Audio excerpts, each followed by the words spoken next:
Muy bien, en esta sección vamos a hablar entonces sobre los artrópodos como agentes causales de enfermedades y el abordaje que le vamos a dar en esta clase va a estar comprendido por las formas de infestación y fíjense que en este caso diferenciamos la forma de infección de los helmintos y protozoarios con las formas de infestación porque los ectoparásitos van a permanecer siempre o en la mayoría de los casos fuera del hospedador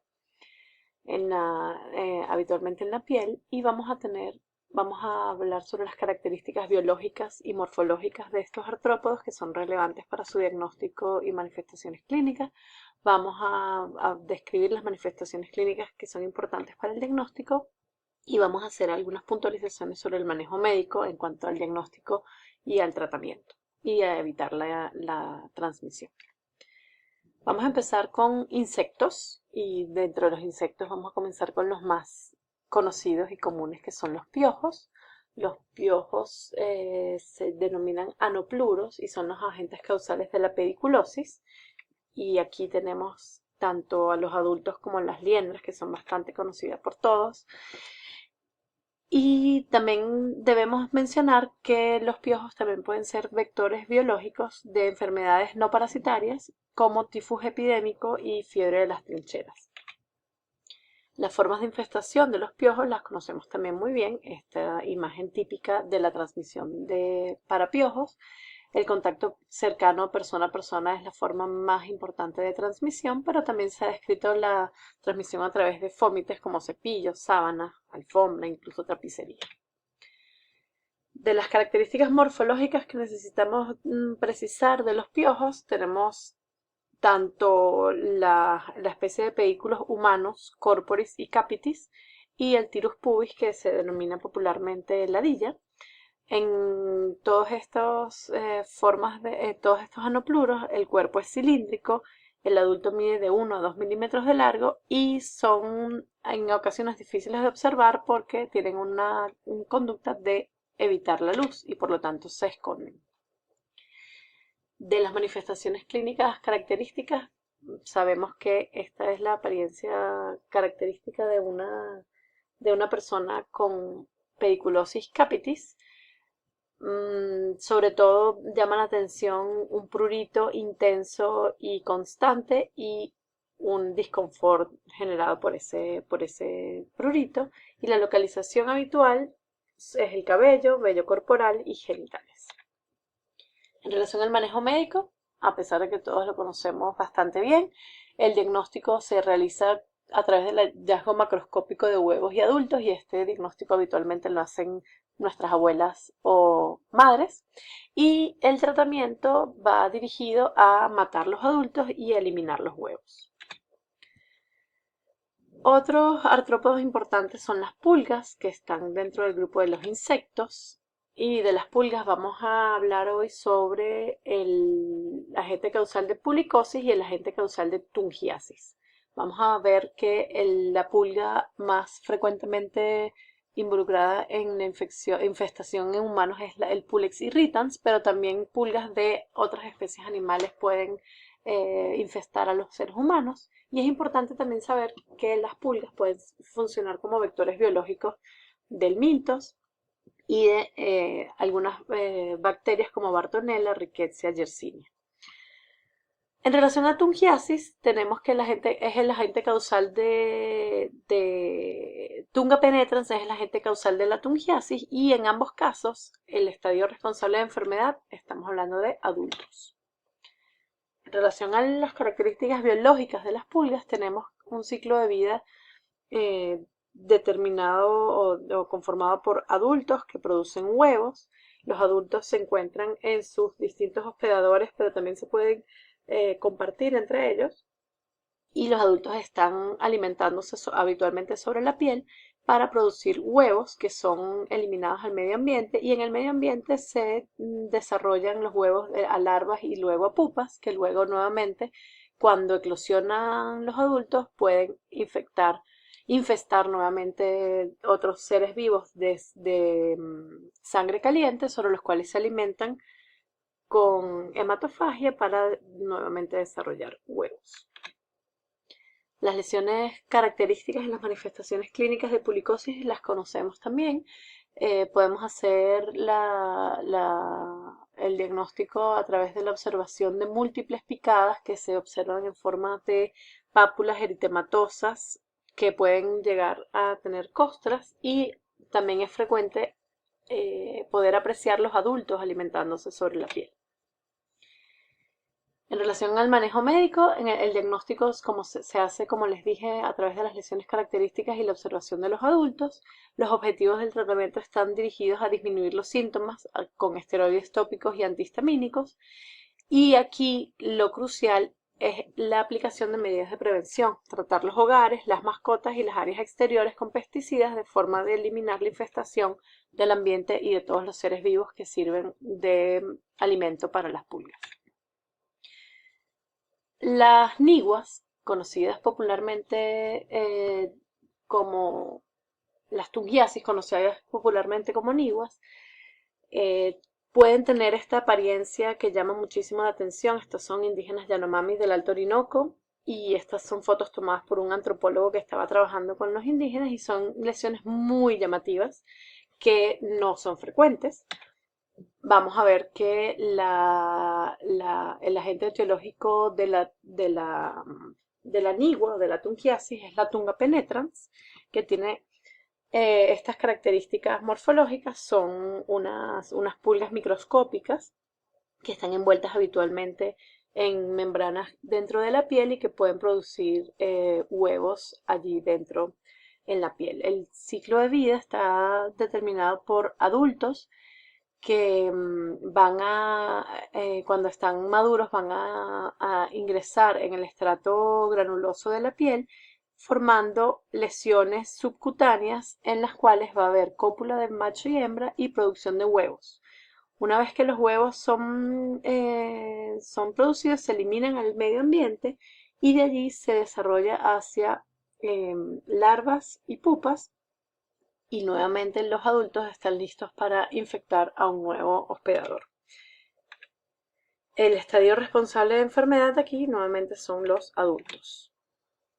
En relación a las manifestaciones clínicas de las niguas, esta es la presentación más común que conocemos cuando vamos al campo: un punto negro habitualmente localizado alrededor del lecho unguial, que puede llegar a sobreinfectarse y volverse eritematoso y contener pus.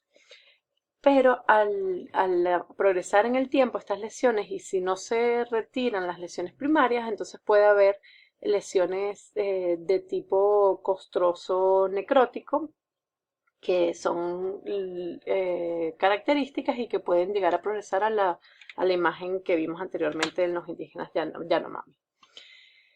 En relación al manejo médico, tenemos que para hacer el diagnóstico también es suficiente con el hallazgo macroscópico de huevos y adultos y las lesiones características, y el tratamiento está dirigido principalmente a la extracción de la pulga con una aguja estéril preferiblemente. Esto lo conocen los indígenas, pero habitualmente no lo hacen con aguja estéril, sino con cualquier objeto punzante que tengan, y eso puede generar infecciones sobreañadidas. Es importante tratar la sobreinfección bacteriana si lo hubiera, y muy importante, si el paciente no posee inmunización antitetánica vigente, es importante colocarle toxoide tetánico en vista de que estas pulgas pueden transmitir tétanos. Las medidas de prevención es importante indicarlas a los pacientes, y es el uso del calzado cerrado para caminar.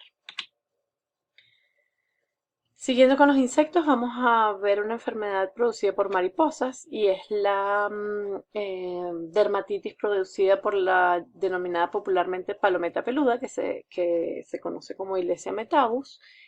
Las características morfológicas de esta mariposa es de color blanquecino, tienen unas alas peludas que poseen unas cepas que son urticantes y que tienen unas enzimas que son altamente, que producen alta reactividad en el hospedador, y es muy característico que estas mariposas tienen un hábito nocturno y que son atraídas por la luz eléctrica.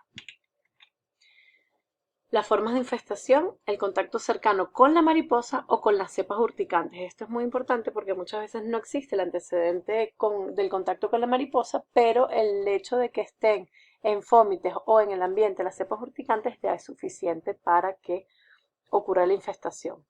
es importante que estas mariposas se reproducen en zonas de manglares en el oriente del país y que cuando estas mariposas, estas larvas en las mangles no son controladas, entonces puede haber una gran sobrepoblación de estas mariposas y produciendo graves y muy molestos consecuencias en la salud de las poblaciones que están en los alrededores. La enfermedad que esto produce es una dermatitis por Ilesia metabus y es la consecuencia de una reacción de hipersensibilidad tipo 1 por lo que dijimos que eran las cepas urticantes que estaban en las alas de las mariposas, que tienen una enzima que se llama peludosa y producen una dermatitis de contacto muy importante, pero también puede producir manifestaciones respiratorias altas, conjuntivitis e incluso hiperreactividad bronquial, que dura de 2 a 15 días posterior al primer contacto.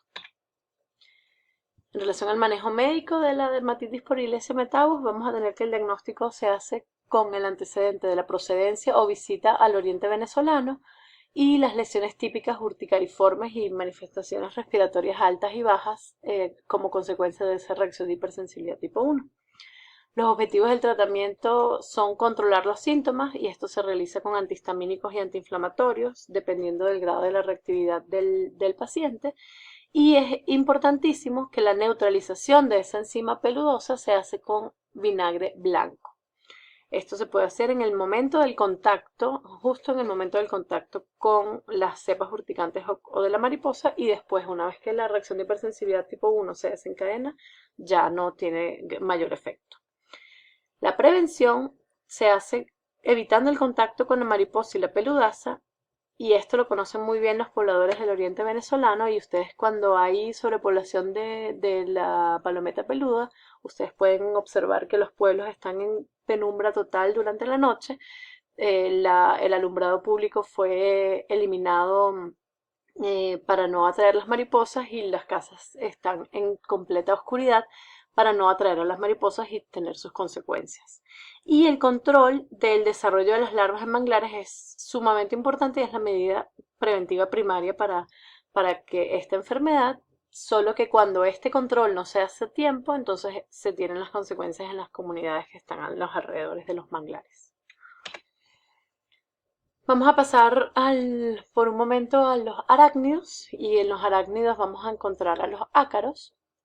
La principal enfermedad producida por ácaros como ectoparásitos es la escabiosis, conocida popularmente como sarna, y las formas de infestación aquí son el contacto directo persona a persona o el contacto con ropa, sábanas o toallas que están infestadas con Sarcoptes cabei.